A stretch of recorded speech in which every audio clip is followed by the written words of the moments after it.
halos lahat ng tao ay gustong may buhay at may pamumuhay. When life faces another life, whose life? O Diyos, this morning, let your life be our shining light. Let your life overshadow and controls our human life. You are the light of our faith. You are the light of our love for you. You are the light of our service. You are our eternal life. We live by, we live for, in your glory, for your glory, from everlasting to everlasting. In Jesus' name, amen. When life faces another life, whose life? Kung ang buhay haharap sa ibang buhay, kaninong buhay?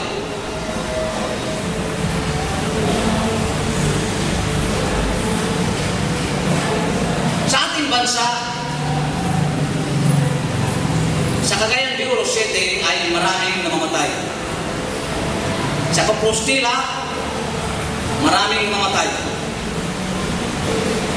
Bawat kalamidad sa Pilipinas, lalo kung ito ay grabe, maraming namamatay. Ngunit, may buhay pa rin. Ano ibig sabihin? Kontrol ng Diyos ang kamatayan, kontrol rin ng Diyos ang buhay. Pag gustuhin niyang mabuhay ka, mabuhay ka. Pag gustuhin niyang mamatay ka, kahit ayaw mo mamatay, mamamatay ka rin. Sa PGH, maraming seryoso at deadly na mga sakit, may mga sakit, ngunit buhay pa sila ngayon. Ngunit, ang hindi natin matakpan ng katotohanan ay we have life, we have also death. The moment you were born, that's the beginning of your death.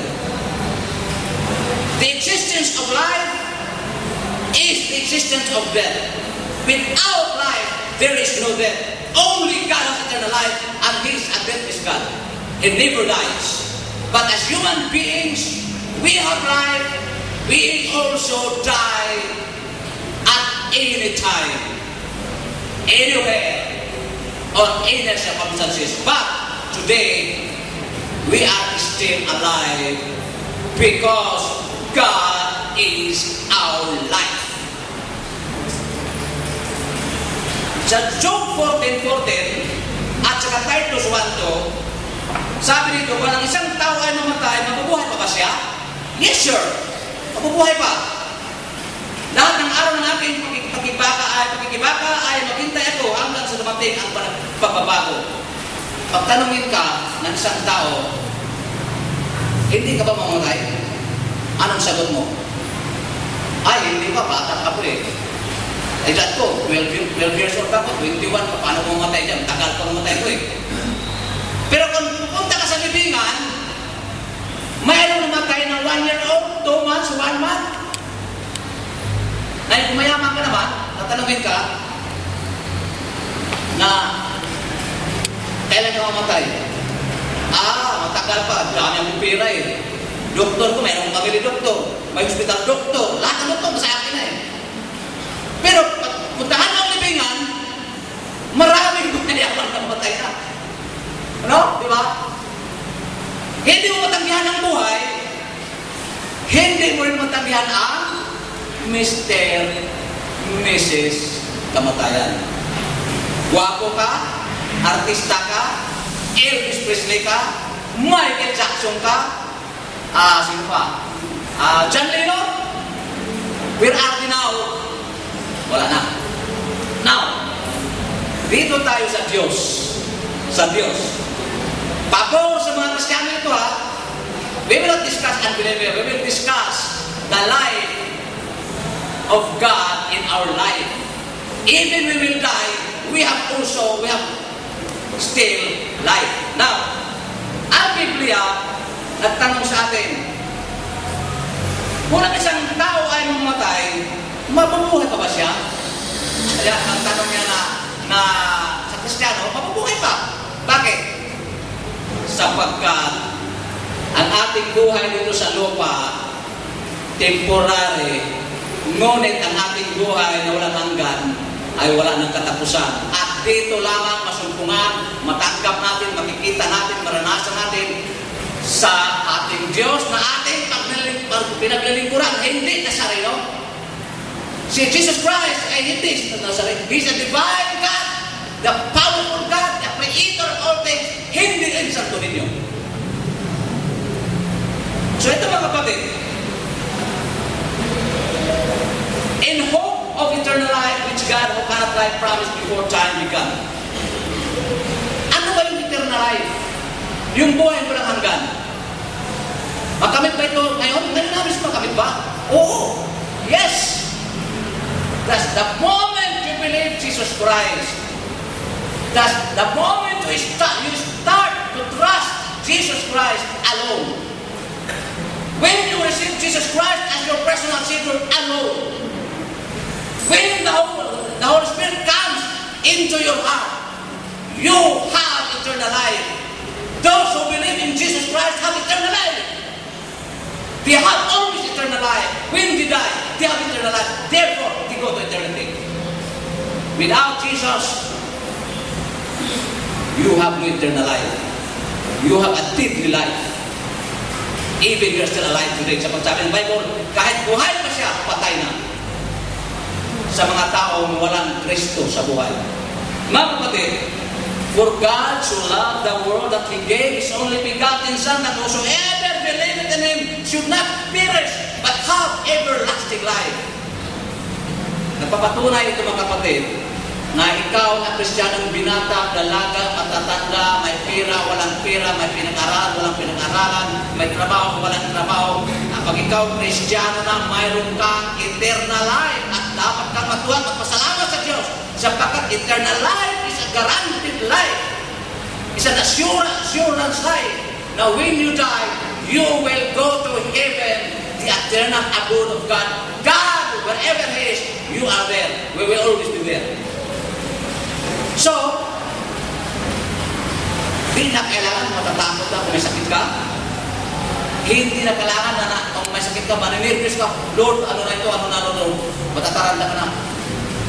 Ang sakit minsan, binigay sa atin upang ilaalahan natin siya. We just remember Him kung ano siya, ano ikaw, upang ang inyong relasyon magkadikit. Kasi ang tao kasi pag malusog, kung ang tao naman ay napakaraming pira, ang tao naman napakaraming malaking posisyon, kilalang kilala, sigurado makalimutan mo ang Diyos. Sapagkat ang pira maging Diyos na rin. Ang posisyon mo ay maging Diyos na rin.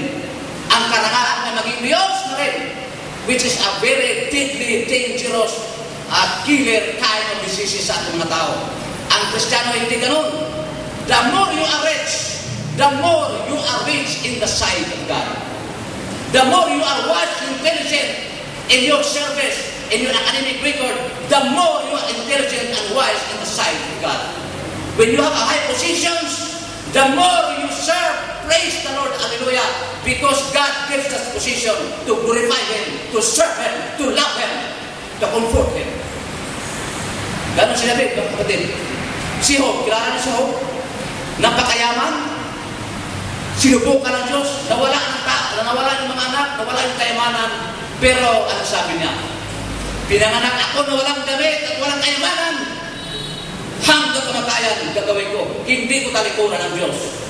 Eh nakita nyo siya na faithful siya kahit sa kahirapan, lalong yumaman. Ganon ang mga Kristiyano. The more you have money, the more you serve the Lord. The more you are healthy, you must serve the Lord. The more you are enjoying your life, the more you serve the Lord. The more you are still young, you must serve the Lord. This is the kind of service God wants you to be. Matatanda. Di na ba maglingkod sa Diyos pinatanda na? Mas lalo ka maglingkod sa Diyos. Sapagkat, alam mo na, ngayon mga kapatid, sa 1 Corinthians chapter 15, verse 15-54, sabi ni San Pablo, darating ang mga araw, ang ating katawan ay papalitan. Ito, yung brown race, kasi brown race na yung Pilipino eh. White race, yellow race, whatever, papalitan natin sa mag-Kristiyano ka. Ang ganda lamang, na ipapalitan sa atin, hindi damit, hindi sapatos, hindi sinturon, hindi eyeglass, kung ano marino, hindi. Yung, ang ipalit sa iyo, yung buhay na wala ng kamatayan. Ang kaganda, no? Papalitan ka ng buhay na walang kamatayan, yung mismo yung pagkatao mo, papalitan sa buhay wala ng kamatayan. Darating yan sa takdang panahon. At dapat ka mag-enjoy, dapat ka maging masaya, sapagkat gagawin ng Diyos yan. Ang Diyos hindi sinungaling, gagawin ng Diyos yan. At gagawin niya, sapagkat nanako siya, ang Diyos hindi sinungaling, noon at hanggang ngayon. At darating kayo dyan. Time will be, of us will be raptured. Before we will be raptured, God will change our death, our mortal body into immortality. God will change our sorrows into happiness. God will change our bodies, which is very weak, into becoming strong and strong. Sa lupa, walang kapayapaan. Sa langit, may kapayapaan. Sa lupa, minsan walang pira. Sa langit, maraming pira na makalangit. Hindi piso. Pirang material, heavenly treasure. Yan ang kailangan natin. Sa ating buhay ngayon, mga kapatid, ang ating mga mukha, iba-iba. May matangos yung ilong. Mayroon hindi. May height na maiksi.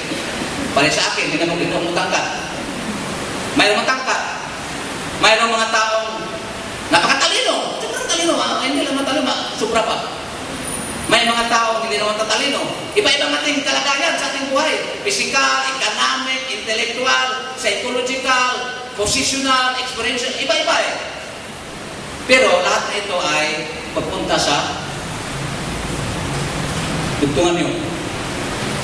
Libingan. Lahat. Ilang presidente patay na? Marami na. Ilang mga artista patay na? Marami rin. Ilang mayayaman na patay na? Marami rin. Ilang mga walang pinagkaroon? Marami. So, punta ng libingan. Ngunit, ang Kristiyano, iba ang kanyang status, ang kanyang pag-iisip, ang kanyang perception, ang ating perception at pananaw at direction sa buhay, hindi lamang sa takip. We will never stay 100 years to 100 years sa takip. No, kahit dito sa atin, kahit ako, I will not reach to 100 years, 100 years. Hindi. Iba na ang lahi dito. Pagdating sa 100 years, iba na ang magsampa dito. We will pass away. But, ang malagas sa atin, mga kapatid, na we have the Spirit, we have the essence, we have the flavor, we have the sweetness, we have the power, we have the reality of eternity. Bakit dito tayo ngayon, Sampa? Bakit tayo dito nagpuri sa Panginoon? Bakit tayo ay we use our time for the glory of God. We sing songs, we listen the Word of God, we enjoy playing instrument, we give to the Lord because we love eternity. Not really Taguig City. You love Taguig City will not love you anymore. You love your mayor, but our mayor doesn't love us. He's a concern.